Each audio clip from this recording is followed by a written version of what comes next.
Bismillahirrahmanirrahim. Assalamualaikum warahmatullahi wabarakatuh. Selamat pagi. Perkenalkan, nama saya Narsolihin sebagai salah satu dosen di Prodi S1 Keperawatan Stikes Banyuwangi. Home base saya di S1 Keperawatan. Dalam hal ini, hari ini saya akan memberikan video proses pembelajaran yang salah satunya adalah untuk sebagai syarat sebagai sertifikasi dosen tahun 2025. Saya dosen Prodi S1 Keperawatan yang kebetulan saya mengampu mata kuliah keperawatan dewasa, khususnya adalah keperawatan dewasa, sistem kardiovaskuler, respirasi, dan hematologi. Di dalam mata kuliah ini, deskripsi mata kuliah ini adalah diambil pada semester 3 Prodi S1 Keperawatan dengan bobot SKS 4 SKS terdiri dari 3 teori dan 1 praktik. Dalam pembelajaran ini yang ingin dicapai atau yang diharapkan untuk mahasiswa adalah yang pertama, mahasiswa mampu untuk menjelaskan terkait dengan konsep dan ruang lingkup keperawatan dewasa, khususnya adalah keperawatan kardiovaskuler, respirasi, dan hematologi. Yang kedua, mahasiswa mampu untuk mensimulasikan asuhan keperawatan, khususnya adalah gangguan pada sistem kardiovaskuler, respirasi, dan hematologi. Yang ketiga, di sini adalah mahasiswa mampu untuk mengintegrasikan hasil-hasil penelitian, khususnya yang terbaru ke dalam asuhan keperawatan, khususnya adalah keperawatan dewasa, sistem kardiovaskular, respirasi, dan hematologi. Yang berikutnya adalah mahasiswa mampu untuk mendemonstrasikan intervensi keperawatan, khususnya adalah pada keperawatan dewasa, sistem kardiovaskuler, respirasi, dan hematologi.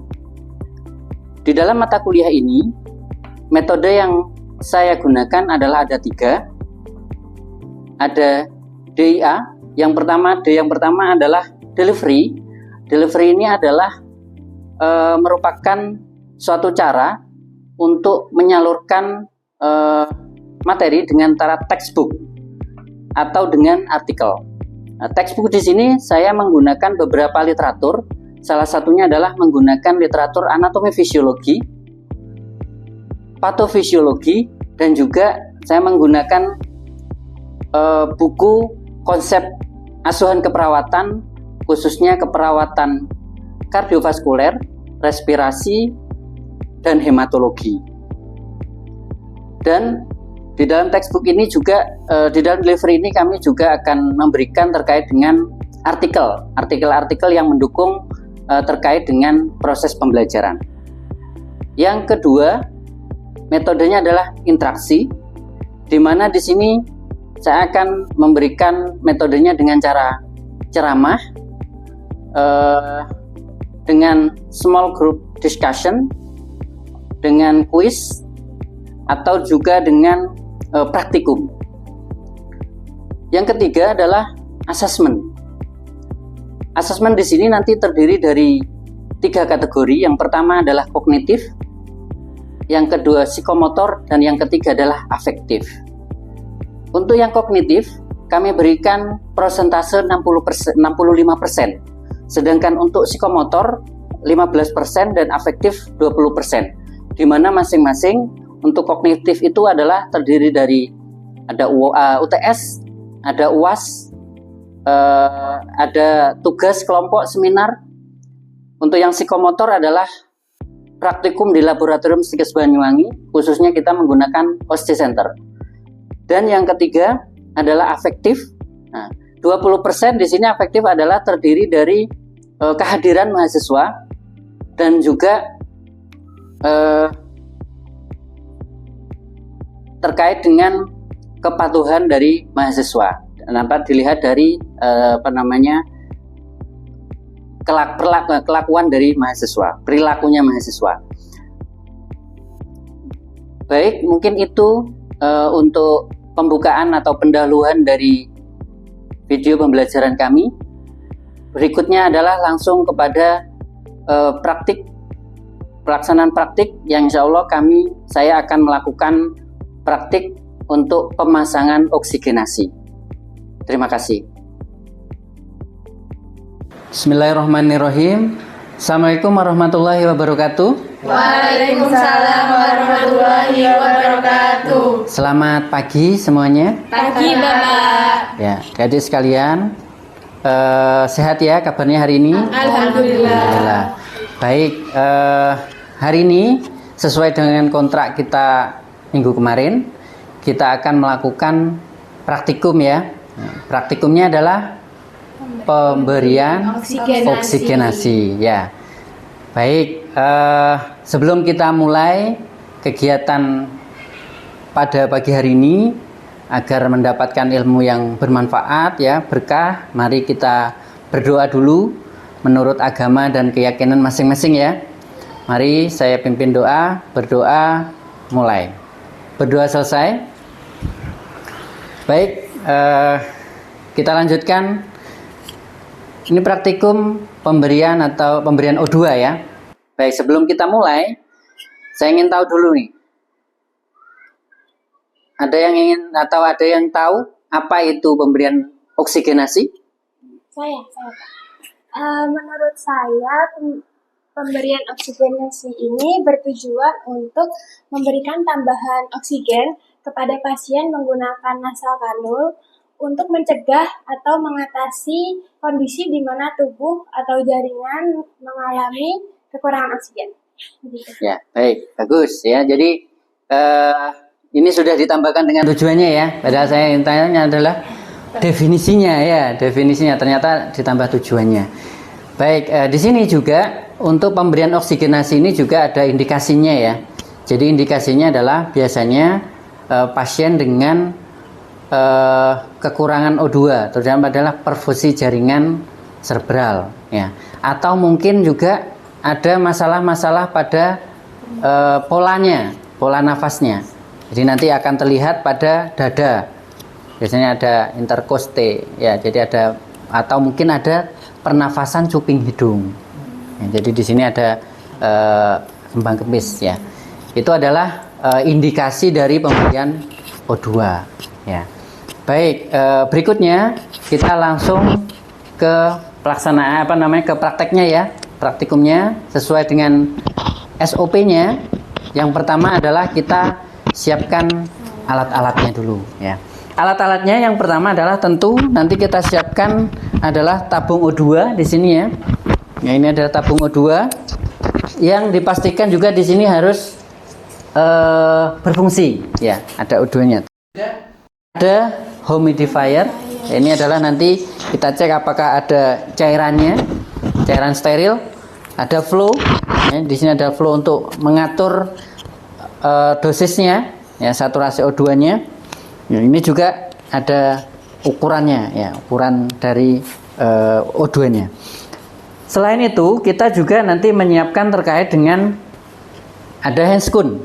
Ya, kita juga handscoon. Ini kita tetap menjaga APD ya, APD kita. Ini ada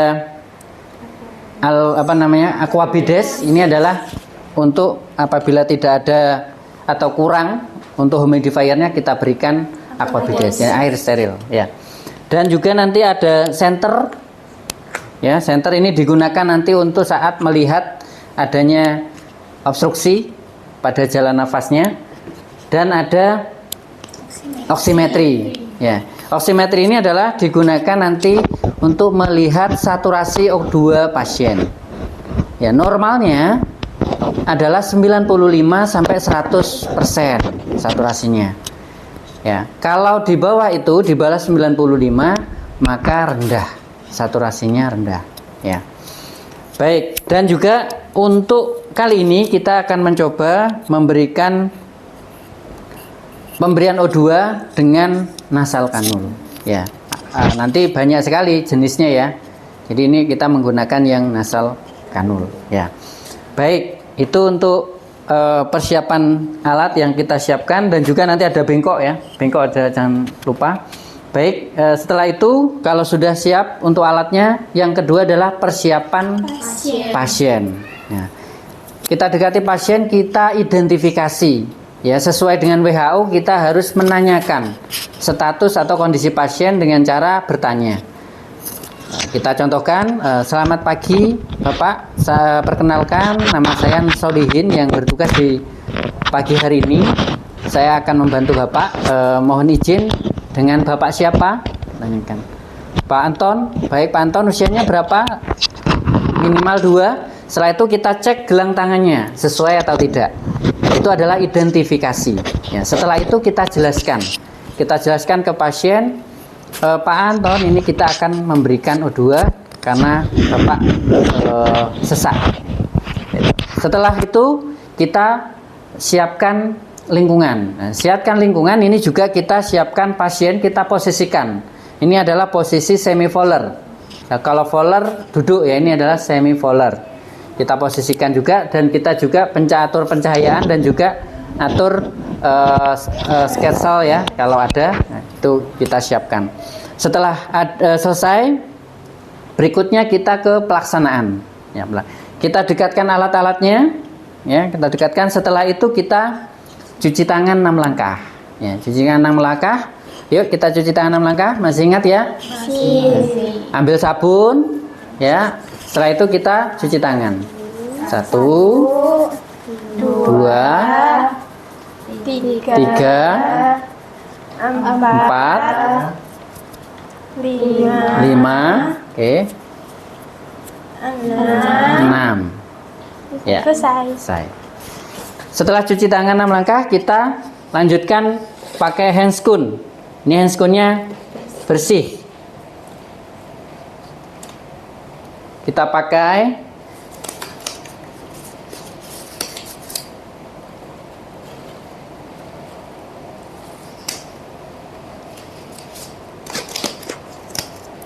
Setelah itu kalau sudah pakai, kita cek kembali terkait dengan alatnya ya.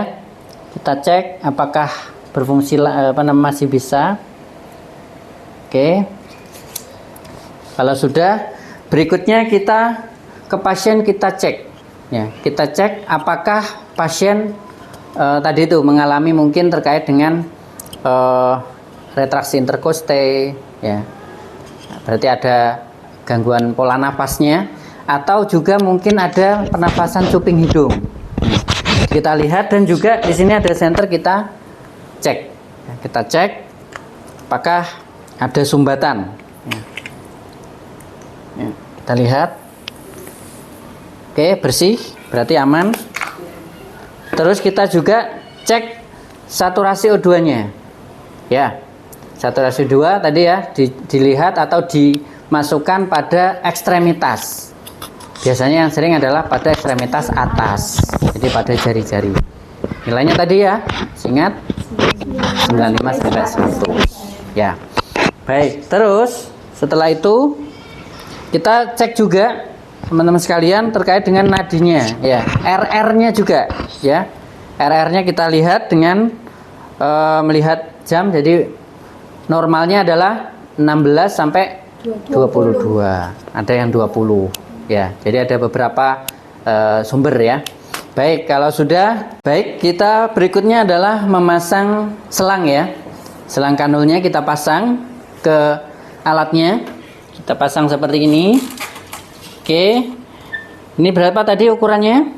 2 sampai 4. Ya, kalau masker 5 sampai 10. Ya. Baik, kita cek apakah sudah sesuai. Jadi kita buka dulu ya.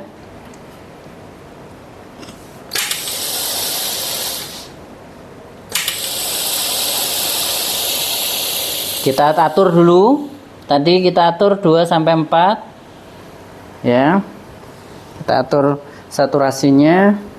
Setelah itu kita mulai memasangkan. Pak Anton, mohon izin ya Pak, saya pasangkan O2-nya, oksigennya ya. Baik, agak diangkat ya Pak, sedikit. Permisi Pak Anton. Nah, setelah itu kita rekatkan.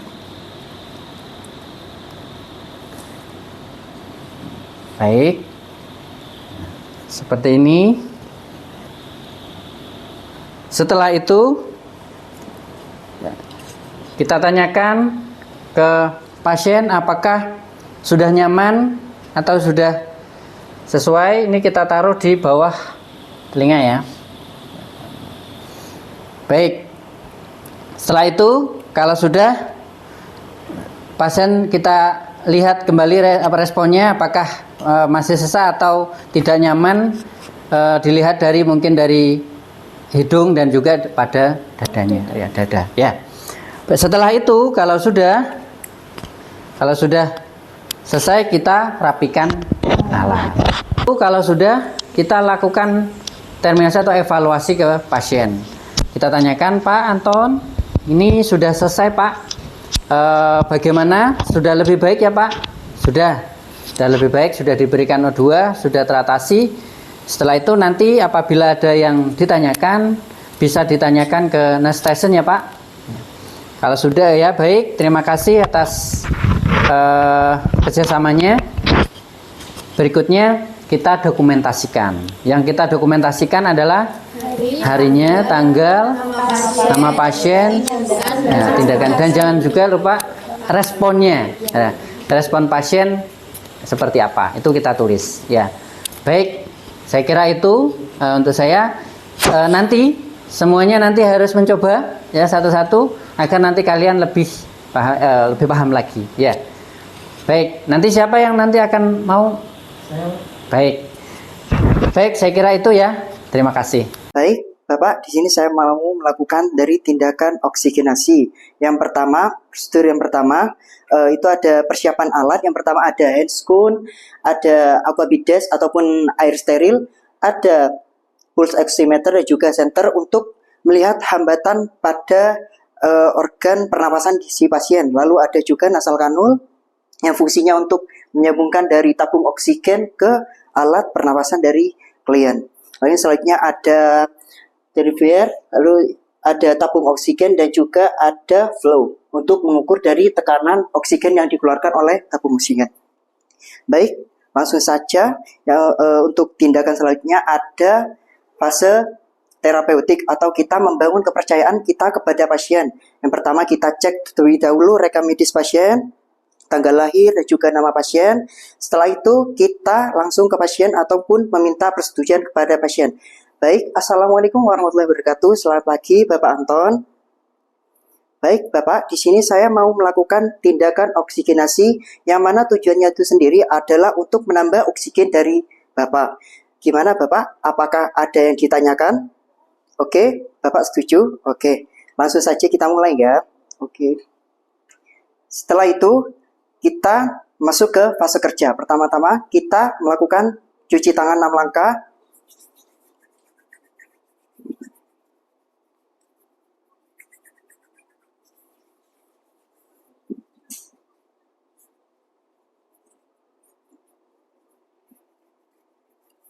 Setelah itu kita memakai handscoon.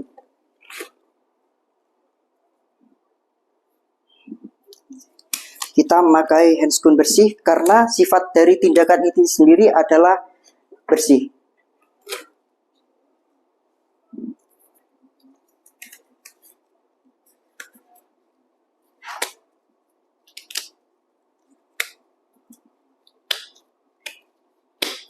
Oke, setelah kita memakai handscoon, kita langsung beralih ke tabung oksigen. Kita cek terlebih dahulu dan juga cairan derivier kita isi dengan campuran aquabides yang sudah kita isi. Lalu kita pasang. Oke. Kita pastikan juga alatnya berfungsi atau tidak. Oke, alatnya berfungsi. Setelah itu kita ambil selang nasal kanul. Isi. kita sambungkan. Untuk normalnya, ukuran dari selang nasal kanul sendiri itu pada orang dewasa dengan ukuran 2 sampai 4. Oke.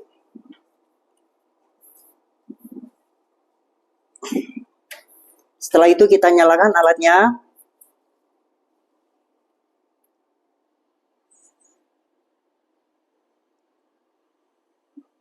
Oke.